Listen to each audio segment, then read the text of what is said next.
I'm not gonna lie, one of my favorite animes is Saint Young Men. I think it's so fucking funny. I was telling my Bible group about it, my Bible study group. Dude, they thought it was the funniest thing ever.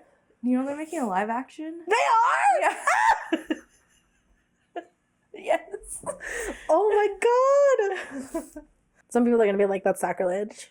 I'm sorry, I think it's so funny. It is funny. If my Bible group can find that funny, then I think it's funny.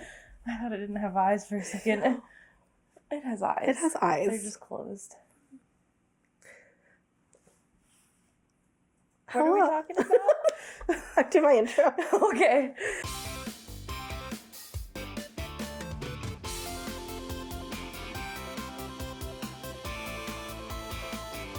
Hello, welcome to Tabletops and Bottoms, the show where we talk about all things TTRPG, nerdy, and or gay. This week we are talking about rolling with the punches, and I don't mean the physical kind. Good job. Thank you. When I say rolling with the punches, I mean we're talking about like rolling with the dumb shit that your players do. Because let's be real, we've all had to do that at some point. I know you've had to do that, especially like with our group and Yeah. Someone is learning in our group. So there's some things that I'm like, okay. Yeah. I'm just gonna go with this now. Yeah. Let's start off with you. What have you experienced so far in terms of like rolling with the punches? The aforementioned player who doesn't know what they're doing yet. Well, and they keep trying to make things happen. And I think I'm also just a pushover, so I'm like, yeah, okay, let's do that. Give an example. Because it's like one of the aspects of the class that she chose is like the book that she's writing. She actually has to like finish it someday, and she's actively like pushing against finishing it, and I'm like trying to find ways to like, no, you're gonna have to write in that stupid little thing, like you guys are gonna have to like literally overcome your demons eventually. So I just have to find a way to make it happen. Mm-hmm. I think you'll get there. I want to bring up something that I feel like you didn't expect us to do. In the first session. Yeah, I introduced a villain that was very unlikable, and my hope and dream was that you killed him, and you didn't. No. They did not kill him. They talked about killing him, and I was like, okay, yay. And I've just let him go for some reason.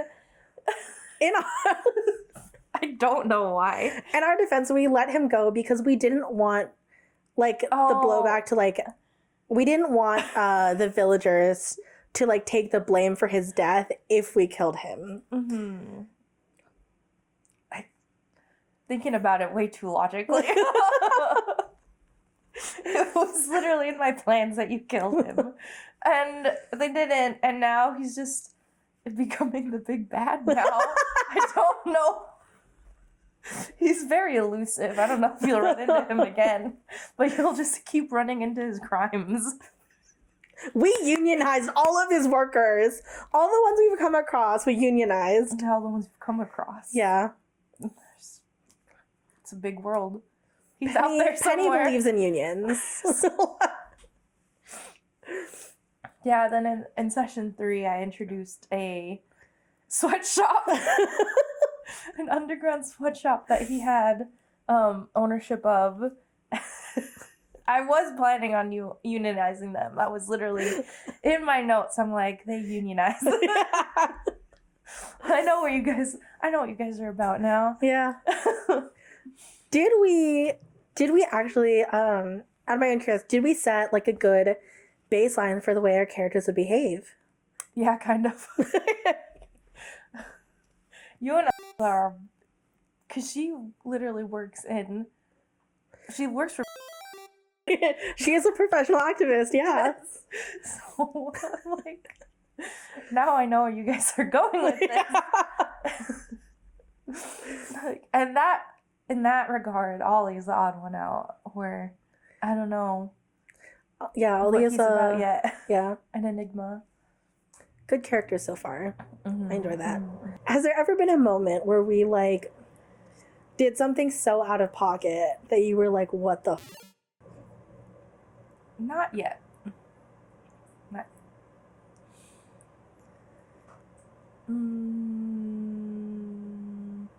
Yeah, not yet.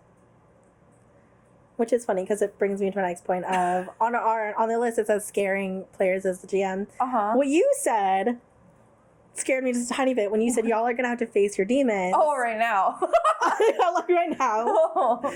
Slightly terrified, because now I'm like worried because my character's demons are a cannibal cult. And now I'm worried. Yeah. They're out there. Yeah. Mm-hmm. In my defense, I had also just seen that movie with Sebastian Stan and what's her name? I forgot what it's called. But he literally plays like a cannibal. And it's like a whole secret society of like rich people buying like human flesh, and he like kidnaps women and eats them. It's, if I can remember the name of it, I'll link the Wikipedia. Oh yeah, scaring players. Mm-hmm. I think there's a lot of moments where I scare you in the sense of like your character's safety, Yeah. not necessarily like environments. Because I feel like y'all know me by this point where like all the environments I put you in are scary, that it's kind of like you just know at this point that I'm just going to pull some out of pocket shit on you and it's fine. I also don't get that scared in general. That's true, you don't. Yeah. Yeah. But yeah, it's mainly in like scared for what's gonna happen. Yeah. Mm. Let's see. The next one on our list is out of pocket RP moments. Mm-hmm.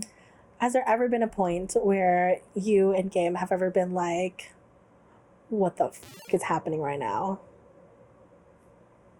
I feel like I'm usually the catalyst for that. So I will agree with that. I feel like you usually are the catalyst for like out of pocket shit that happens. yeah.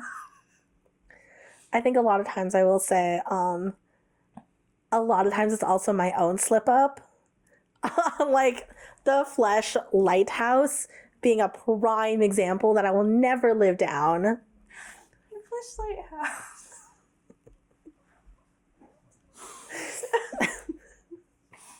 Yeah. That one, and then also like I think most recently was the Pelican Seance. Yeah. That was fun. For reference, the Pelican Seance was not supposed to last the entire session. My bad. But it turned into something fun. So in the campaign that we're playing, they found out the hotel they're in, called the Pelican Inn, is haunted by pelicans. They died there. They died there from the Great Pelican Massacre. Rest in peace. And your character thought it would be a great idea to host a seance to talk to these pelicans. Mm-hmm. And it turned into an entire 2-hour session of a pelican seance turning into Pelican WWE, Mm-hmm. in which said pelican ghost possessed another party member. Mm-hmm. To beat down another party member. To beat down another party member, yes. I'm sorry, that was my alarm that tells me to cue the next episode for tomorrow morning. Incredible. I feel like we'll give you your out-of-pocket moments. I feel like, has there been any so far? And am I? Yeah. My campaign?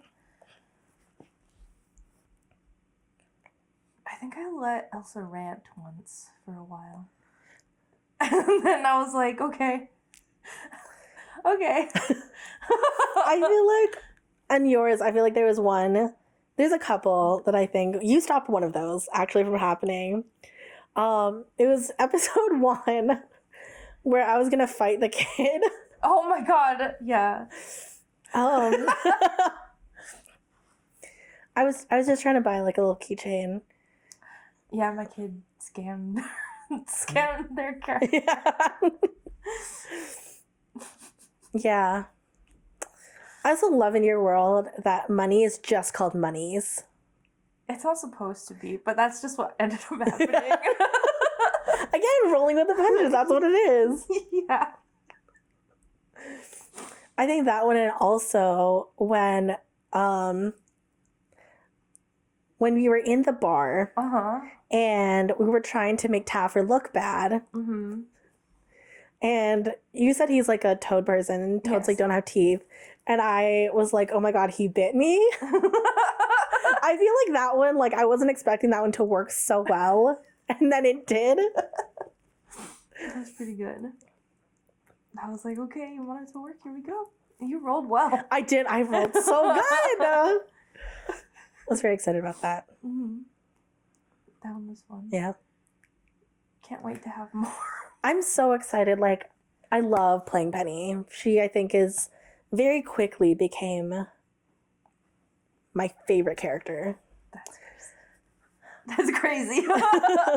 I think it's because the other characters that I've played before, like, they've had their time to grow as a character. And although we left off our monthly campaign, our pre-COVID campaign, I did end up writing her an entire ending and sort of incorporated that into the world that you guys are playing in now. Okay. Well, you technically don't see it on screen. Mm-hmm. It happened like behind the scenes, where I'm okay with that. Like, I feel like she got her ending. Mm-hmm. And it wasn't necessarily like a good ending, but it was a poetic ending. Mm-hmm.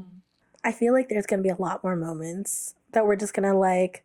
I'm so hoping that we'll catch you off guard with a few things. Because I think that just comes with the territory of, like, being a GM. Yeah. Because I can say there's definitely been some times where y'all did that to me, where I was like, oh. Kim, literally, episode 2, I was like, damn, we lost your character already. You were literally like, oh, that wasn't supposed to happen. Because not only did I have you do it, I had you roll for it too, and you didn't roll well, and I was like... So, another part of rolling with the punches, have you ever had a moment where you got humbled as like a GM, or have you been, I guess, the one to humble like the GM, or in that case, have you... that's a weird way to put it, you know what I mean? But like, have you ever been humbled by the GM, or have you ever been the one to be like, hey, actually this? Has there ever been a moment where I guess you've been told no? Like, out of my own curiosity, because I know that doesn't count as humbling, but like, has there ever been a moment where you've been told no? I don't think so. I don't think anything's coming to mind. I don't know. No, I think that's fine. Do you have any? I do, actually, unfortunately. I feel like, okay, in terms of like getting humbled, yes, absolutely. And when I say that, I don't mean like in a mean way, like getting humbled. I mean like you admit that, like, oh yeah, actually you're right. And I think one of them was, we were campaign 1 actually. Mm-hmm. And there was a character that died, and I remember saying like, oh, you can't make, I think it was either like you couldn't resurrect a character, or you couldn't do like a death saving for something. And somebody was like, oh, actually you can. And I had to look it up, and I was like, actually, you're right. Mm-hmm. And I also think there's a very fine line between, when I say humbling your DM, I mean, I don't mean like being a rules lawyer, because that's not fun. I mean, in the nice, like being gentle and saying like, hey, actually, like giving a reason for why you want to do something, but not in like a bossy way. Yeah. Okay. I think like be reasonable with something. in terms of like, has anybody ever said no to you? Yes, that's happened to me. I've absolutely had somebody be like, no. In my case, okay, this is not a good example either, so I'm sorry.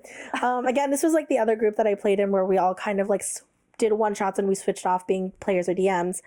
I was playing a character and I was interacting with an NPC. So I was playing it, and was DMing at the time, and I was talking to his NPC, and I was saying a bunch of things, trying to like talk her way into like the gates of this like garden or whatever.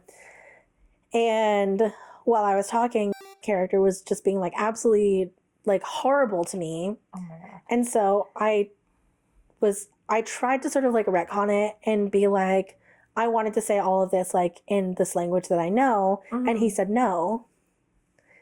And like, I think I would have, if it was actually like a silly situation, I would have been like, fine, whatever. I was really just trying to get away with it. But because I was like feeling really weird about like dealing with like in-game racism, I was like, I feel like you should have let me have that. But I think because he was white, that he didn't understand.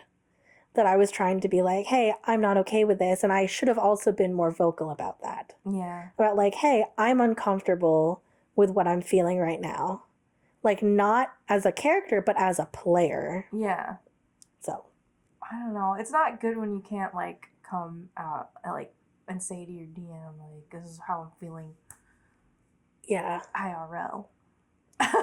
Yeah.